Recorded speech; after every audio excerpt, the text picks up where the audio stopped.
Good morning, my dear Miguel Ángel Moratinos. In order to introduce you to all the people that eventually are going to watch this record, I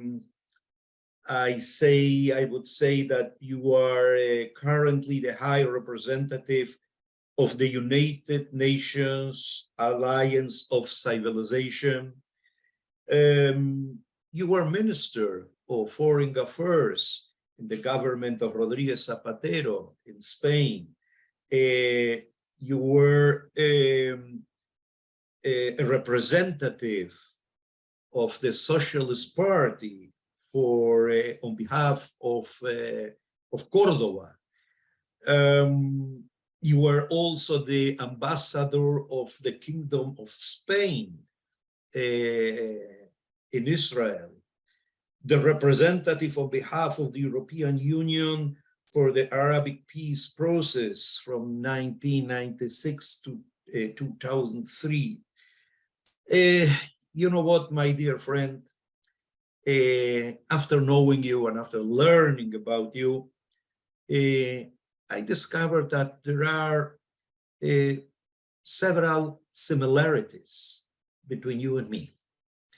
The first one is that you were born 11, more or less 11 months after I was born. The second point is that on some way, I suppose, I am almost sure that you were sensitive to the same kind of things that I was in my childhood. You were born in the midst of a Spain that I am almost sure had a lot of very sad remembrances about the Civil War. That the Civil War was something very present in some way in your life, on the same way that the Shoah was very present in my life. My parents taught me about their whole families in Poland that perished in the Shoah, that they were murdered by the Nazis in the concentration camps. And the third point, the third similarity that I feel that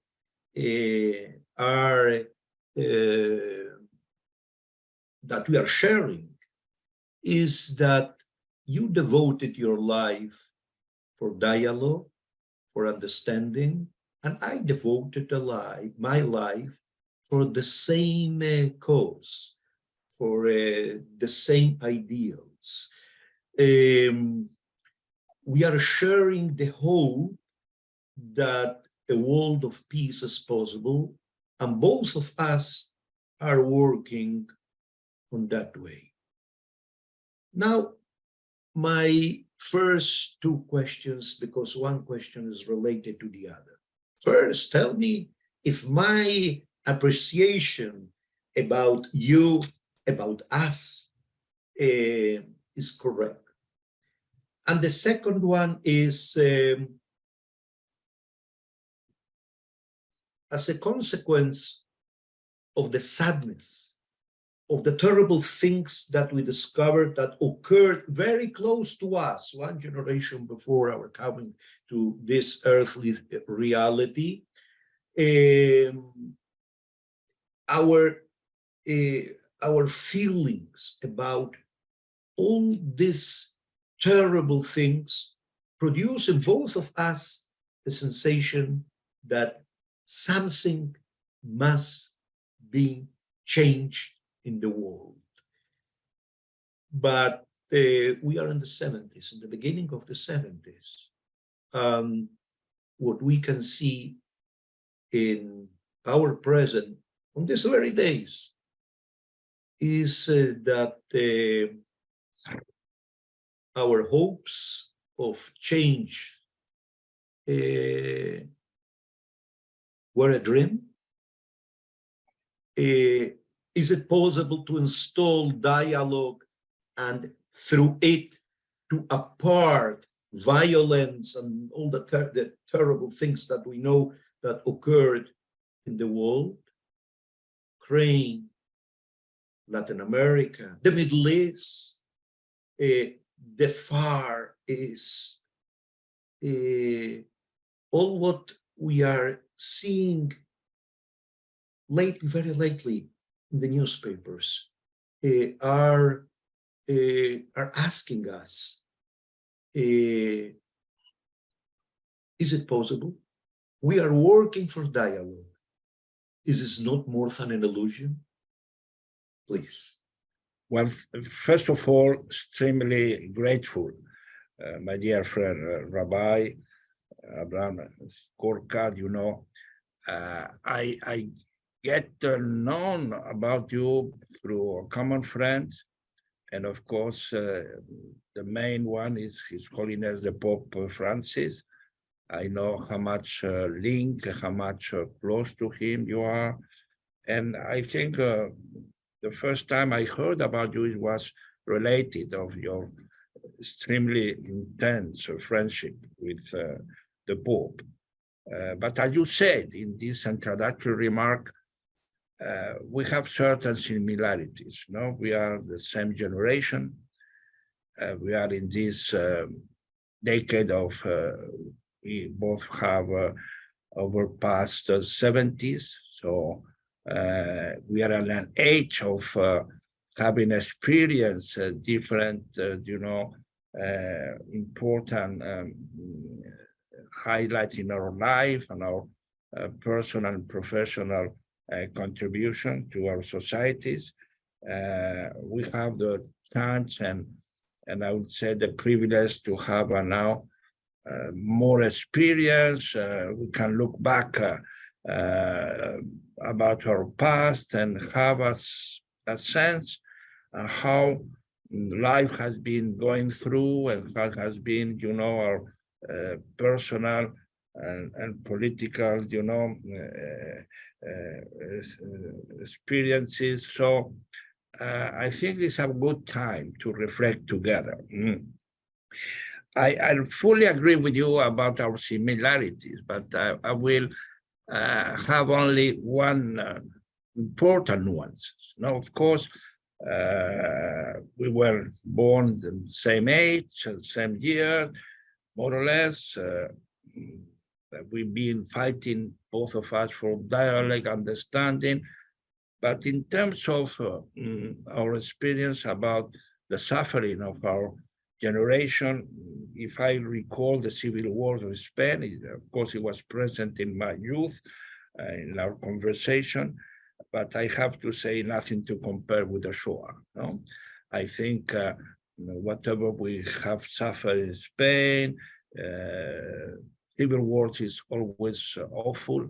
There has been, families confronting each other, losing their relatives, and going to the battles to try to defend their ideas. And at the end of the day, well, it was an authoritarian regime, a dictatorship during 40 years.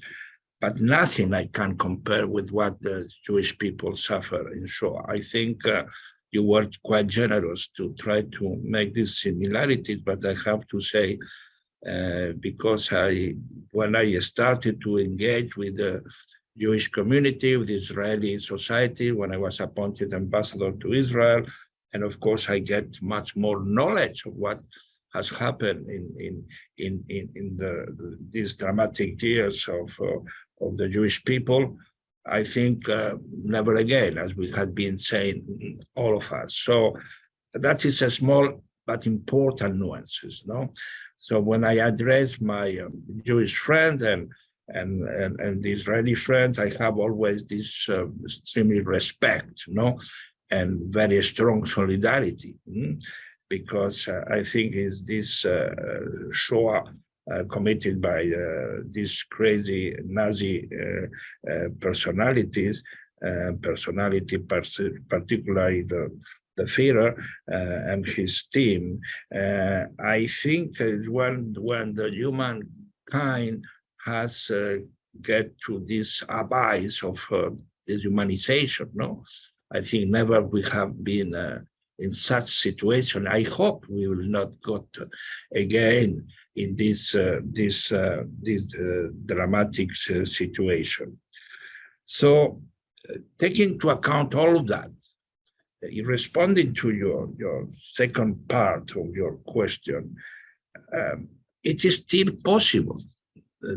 Looking at today's world, when everything is gloomy, and you look at the geopolitical clashes, the Ukraine, the instability in the Middle East. Well, last week has been a very dark week. I mean, not only about the war that is still going on, it is still even being said that we are going to prepare ourselves to witness even more bloody and difficult weeks and months in the next time. So it's not only Ukraine; it has been, the situation. I mean, in Jerusalem, attacking and killing 7 Jewish people that was going to exercise their legitimate right to go to the synagogue. It was in Spain, in Algeciras, where a crazy Moroccan guy, extremist, jihadist, not very well stabilized psychologically, but that killed a sacristan and a priest inside the church of Spain. Then yesterday, the day before yesterday, in Pakistan, 93 people killed in a mosque, where they were trying to exercise the right to go to pray. So we've been, in this environment of violence and using even religious and religious side as a place to multiply the horror and the effect of violence. So that is totally, the picture that we are getting every day, unfortunately, during the last weeks and months. So violence, war, extremism, terrorism seems to prevail. On the other side, there are so many people like you, like me, like the Pope, like many philosophers, activists, normal people that's trying to revolt against that. And still, as I myself consider, not only my full conviction, but at the same time, my full responsibility to try to create a better world. How in the 21st century, my dear Rabbi, we are unable not to really eliminate violence, or at least control it. White violence is still there. How we should create a world where engagement, understanding, respect, inclusion of different communities and belief and confession are permitted. So that is the challenge. And I'm still, I will not say optimistic, but I'm still committed to fight for that. I'm not a pessimistic, because pessimism doesn't lead to any place. But I think more than ever today, what is the message is that even we have not yet totally succeeded to really establish a world of respect and living together, I think we should try to mobilize as much as we can in each of our responsibility to create this environment. It's not easy, I'm not naive, I know the difficulties, the challenges, but I think you should not surrender what is seen is the main train of this confrontation. There is a lot of philosophical and people who have wrote about violence and war and peace. And I think through that inspiring work, we should continue to inspire ourselves to continue our common fights. You know, Albert Camus, a French Algerian writer, philosopher, used to say that the only battle is worthless to deliver is peace. Le seul combat qu'on doit pouvoir exercer, c'est la paix, for la paix. So the only struggle, the only battle is peace. I mean, and so that is the one we have to try to maintain. Some commentaries about your answer. Yes, it's true.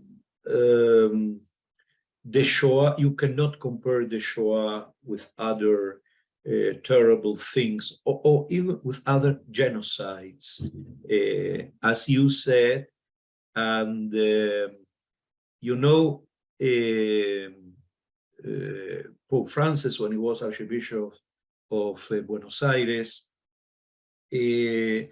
and me, we published a book about dialogues, about all the themes, and it was translated into many languages, into English with the name On Heaven and Earth, on Heaven and Earth.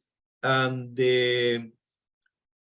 when we analyzed the Shoah, really he touched my heart, because he said during the 20th century occurred a lot of genocides, many genocides.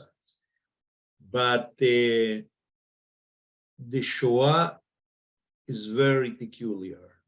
It's something very, very special. And he developed all the idea that they tried to kill this through killing the Jewish people, the idea of a transcendent God, and many other things that he, through his theology, understood that the meaning of the Shoah, what was the purpose of the Shoah. The second point is about your quotation about Camus. Yes, peace. This is the great challenge.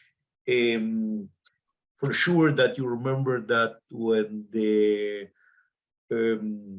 League of Nations, before the United Nations, we had the League of Nations propose to Einstein to maintain a dialogue, a written dialogue, epistolar dialogue with the person that he would like to do that, on the theme that he wishes to do that. So he chose Sigmund Freud, and the theme was how to overcome war, how to do something in order to uproot the existence, the reality of war from the midst of human being.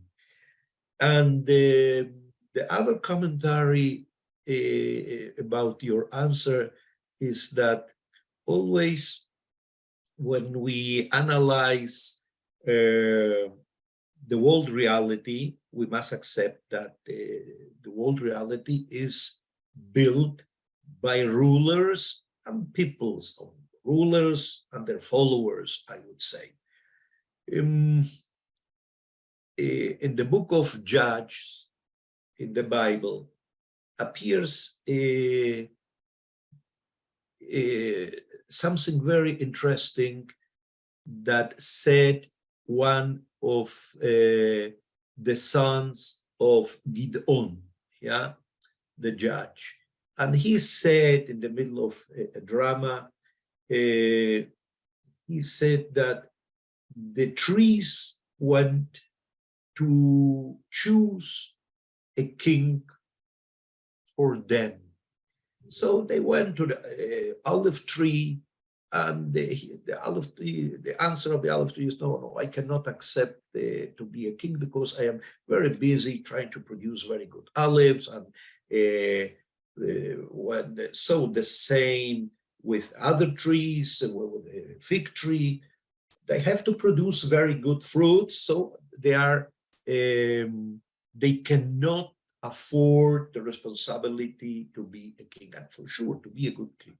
So without these options, the trees went to a bush that produces no fruits, that produces nothing. It's merely some bush. And the bush said, yes, I accept that. If you are going to be with me, for sure that you remember this story of Yotam, the son of Gideon. If you're going to be with me, well, and if not, I am going to burn myself, all of you, and even the Arzei Lebanon in Hebrew, the big trees in the Lebanon. So how it is possible to produce good rulers committed with peace?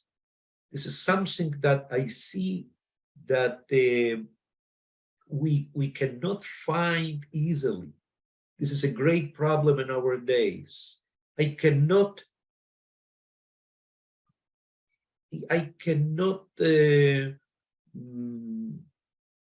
say, I cannot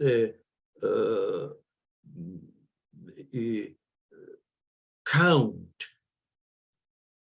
many leaders, but really leaders, because a real leader means a really for peace, a leader for someone who works for peace in our world. In the world of the past,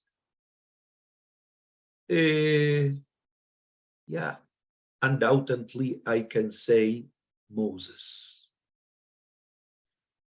Undoubtedly, I can say other leaders, maybe Churchill in some sense, especially in the days of war, but the lack of great leaders, of great rulers, moving their people toward peace is so difficult. How can humanity produce really positive leaders? What should we do in order to bring a little bit more of peace, or to make some initial steps toward peace in such a dramatic moment? Well, Abraham, I think you are putting the question to the real challenge we have, no? It's the question that I put in myself every morning when I wake up. And that has been during the last already practically 40 years.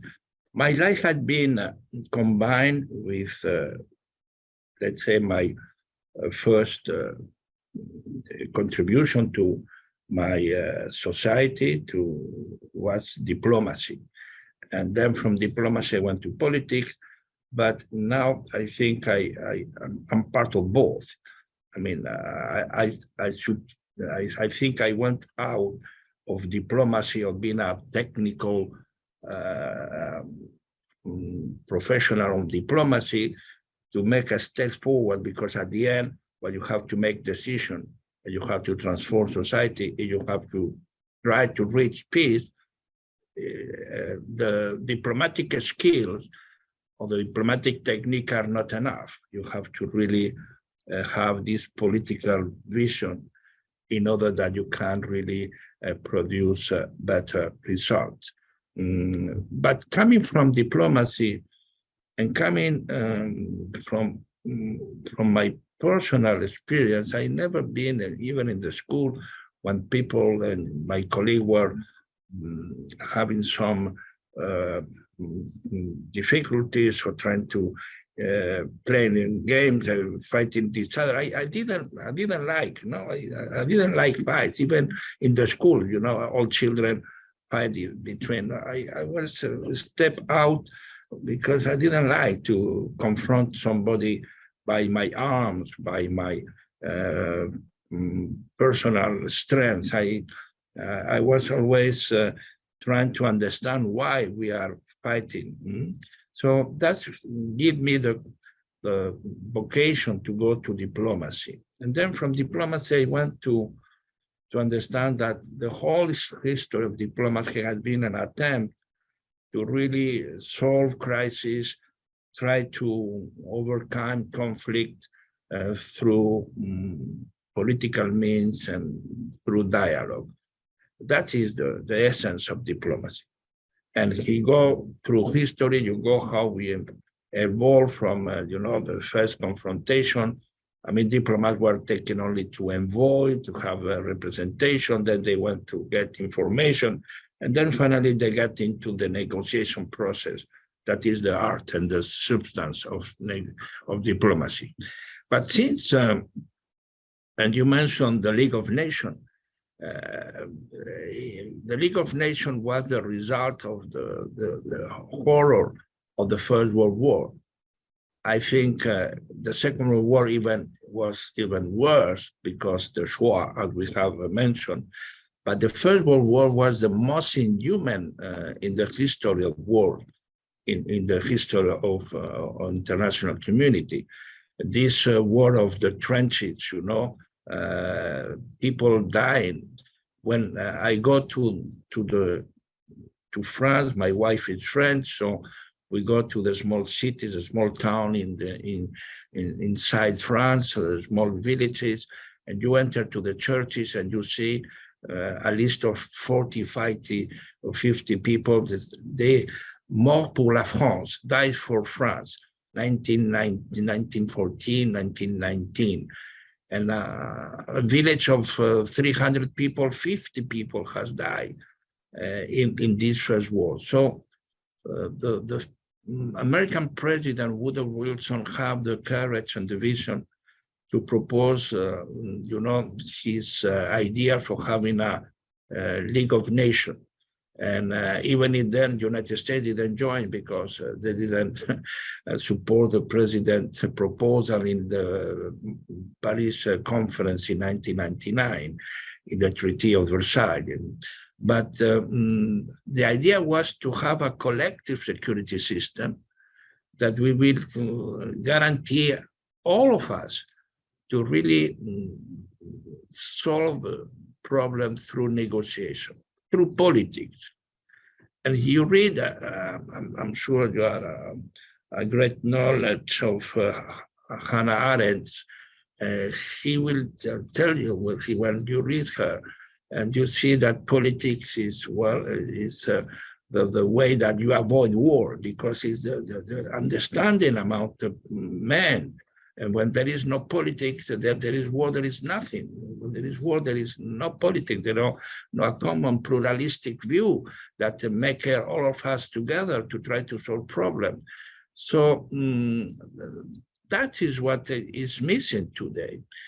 What I found today's reality in this new geopolitical confrontation, that diplomacy first, politics second, or politics first and diplomacy second, to be more concrete, is missing. We don't try to gather ourselves to advance with ideas, with arguments, trying to solve it in a way that put out, this use of force, this violence that is unfortunately so present in today's reality. So how for me, it's a big disappointment today. Of course, we are all concerned about Ukraine. They are the ones who are suffering. We all condemn the Russian Federation attack, invasion, because of a clear violation of UN principle and objective. We have a clear solidarity with the Ukrainian people who want to express their wish, and we have to support them. But at the same time, what I'm missing, there is no real attempt to put an end to that. That's the call for. I mean, Pope Francis has been very clear, trying everything, this crazy war, because it's crazy, any war is crazy, it's unacceptable. How in the 21st century, my dear Rabbi, that we have produced all kinds of progress in biology, of new discoveries. We are now totally, surprised by the tremendous advance in artificial intelligence. But how much we invest in human intelligence? We are hearing that everybody, a company, a state, big corporation are putting money. They do. I'm not against. I mean, I'm happy that they can facilitate our life. This artificial or this robot or whatever we produce. But at the same time, where is the human intelligence, the intelligence? And when we talk about human intelligence, the elements of values, ethics, spirituality comes. And I think now more than ever, we need to really put more energy and more involvement in human intelligence that will give us the sense of what we are. And we are losing, as the Anglo-Saxons say, we are losing the sense of the essential. What is essential in today's society? And we don't talk about the essential. We are talking about new computer, new data, new logarithm, every day like that. But at the end of the day, we are lost because we don't know where we are. We don't know where we want to go. And we don't discuss, we confront ideas. There is only the fight for influence, for power, and that is the unfortunately the result on the ground, that we have no a clear sense of how we are going to live together in the next decades, in the next future.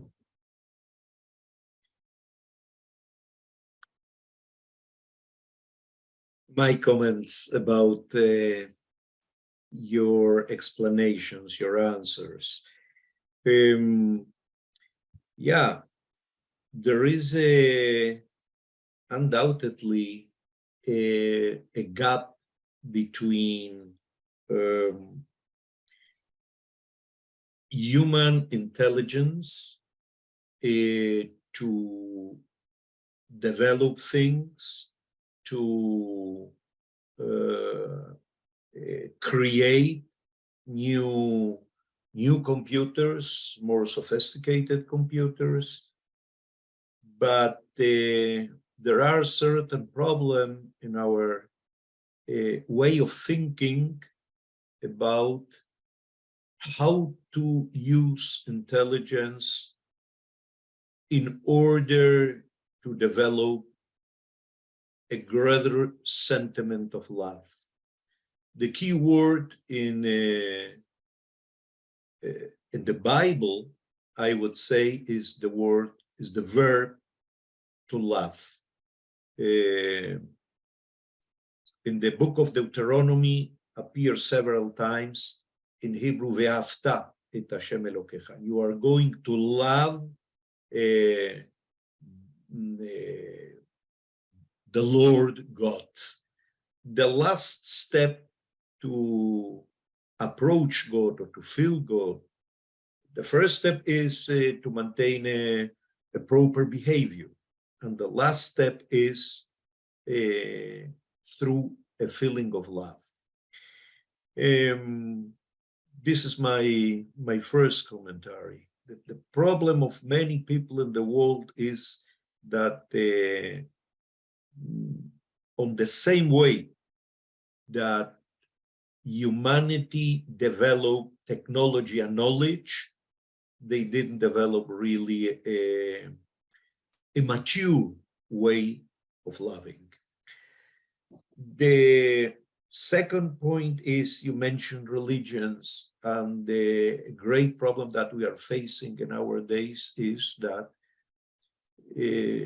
we are seeing religions with messages of violence, religions that are transmitting violence to their followers. And this is also a great problem, because one of the sources for peace, for appeasement people, is just the religions. And we see that it's the opposite what is going on. So practically, what can we do? I am referring to all the people really concerned about the present world humanity's condition, in which can occur terrible things from, God forbid, from one moment to the other. Putin talked about the nuclear bombs, or the possibility of nuclear the use of nuclear weapons, which is terrible, because you know how it begins, but you never know how it finishes. Is it possible to do something in our days? You, me, all the people concerned about peace. Why the voices of violence are so extended throughout the world, and the voices for peace are here and there, but they are not emphasized on the way as the voices of violence. I have before my eyes the image how dramatically Pope Francis took his car and went to the ambassador. He went to the ambassador at the beginning of Russia's invasion to Ukraine, and he begged him, transmit Putin, please, to stop what he began doing. This is really an act of great courage. This is a relevant act, but is really, as Einstein and Freud especially analyzed, he described the thanatos, the will of death, of destruction, which is in the constitution of human being, so powerful that we cannot express, using Freud's vocabulary, our eros, our wish for life, our positive pulsions, our positive strength, in order to build up a new, first, to begin with, a new discourse. The present discourse is a discourse for death. How can we expand our discourse, Francis' discourse, other discourse? What is possible to do more, if it is? Well, yes, I fully agree with you. I mean, we are on peace is not on the main, I will say, headlines in the different areas, either on the communication or in the political ground or in the societies. You know, I will come back with certain proposal, but just to let them, when I try to explain what I'm trying to do as High Representative of United Nations Lands for Civilization. And I met Prime Minister, Head of State, Foreign Minister to explain what I'm trying to do. I use a comparison. I mean, I fully involve myself, like you, like everybody, like Pope Francis, about the fight against climate change, And we are all, every day trying to save the planet. And everybody is saying, save the planet, save the planet. And I fully agree. I've been advocating for that and fighting for that, and I mobilize myself. But it's not enough. What I'm trying is, yes, we have the planet, but we have to save humanity. And when we have to save humanity, we have to save humanity of this horror of even nuclear Armageddon.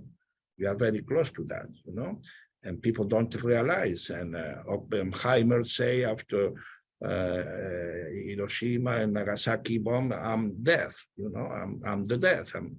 So we are close to this destruction of humanity.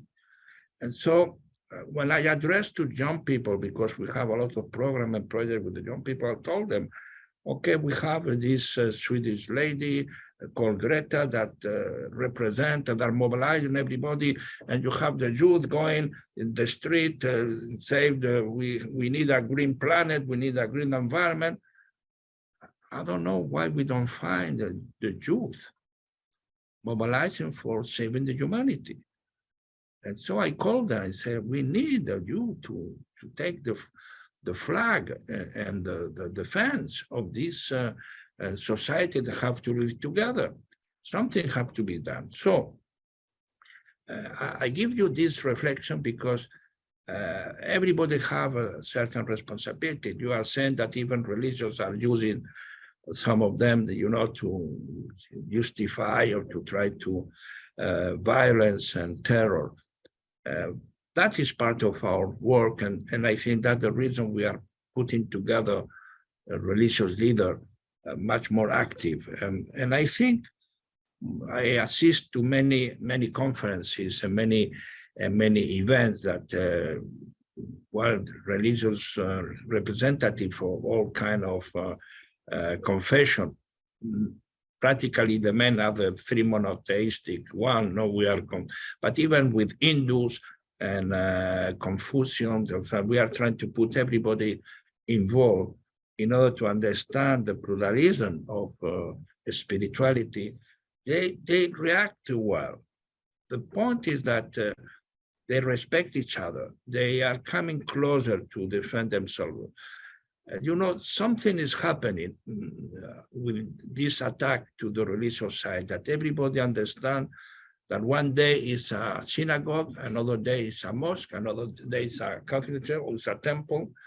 So there is a kind of solidarity that is coming together because they understand that all of them are attacked by these fanatics, by these barbarians. So from that, we are building a coalition for peace among religious leaders. And I think my idea is to not only work at the top level, because of course, when you have the great representative of the different churches or confessions, you have wise people that explain the religion, and all of the religion are preaching love and solidarity and understanding.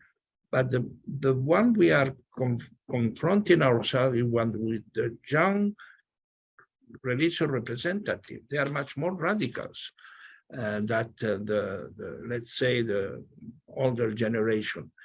And it's when that we have promoting within the United Nations Alliance for Civilization certain program with the young religious leader. So we are inviting representative of all mainly the three monotheistic religion, but not the archbishop, not the cardinal, not the nuns. No, we are not the great imam, not the rabbi like you and others. Not the young people that are starting their work, in order that they try to understand much better, what is the other colleague coming from Judaism or coming from Muslim world, that they have to understand each other. And I think that should be one element we can do together, because education, new generation, we have to mobilize them. We have to try to get them involved and trying to avoid it. Then politicians, they have to understand that they have to listen to this call from the religious leader for peace and understanding. And I think we succeed certain time, but that's the reason that dialogue is not enough. I mean, dialogue is good, is the first step, but then we need a common agenda, a common engagement of all of them to work for that. So I think Pope Francis have certain ideas. He still try to work out to gather everybody. He's trying to reach out to even the Patriarch of the Russian Federation, even if he doesn't get back as he should have expected. He, of course, have a good relation with you as Rabbi, but with the Jewish community. And he's even trying to, with the Human Fraternity document, is open the way of a new dialogue, the first real sincere dialogue between the Catholic Church and the Muslim Sunni, but he went to Iraq and he met with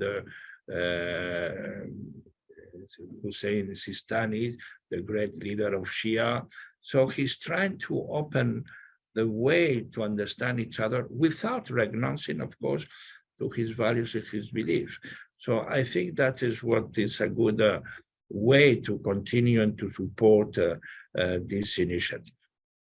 The point is that we need much more leaders, beginning by the heads of the different churches, and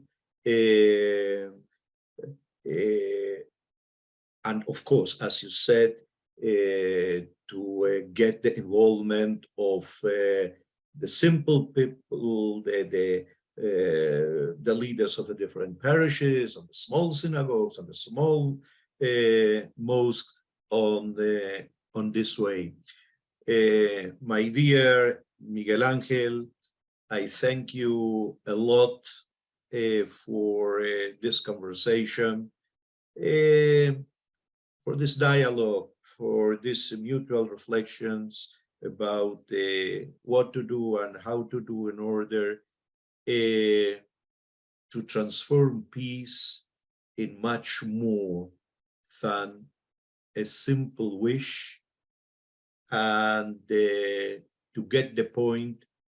I am not talking right now to get the point of universal peace, because I know this is a very far way, but to get the point in which you and me each morning when we wake up, we can say to ourselves, very convinced and very sure, that the dream of peace is not merely an illusion. It could be a reality with God's blessings, but with through human efforts. Hopefully, will God bless us in order that we can see the beginning, just the beginning of this way. Thanks a lot. Thanks for your time. Thanks for your reflections. And we remain in touch. Thank you very much. It was a great pleasure. And be sure you said that everybody have the responsibility to try to give personal, involvement and commitment towards peace. And we will continue. I'm sure that if we make this common engagement, we will be able to enlarge the camp of peace. So thank you very much. It was a great pleasure. And let's maintain our contact and work for peace. Thank you.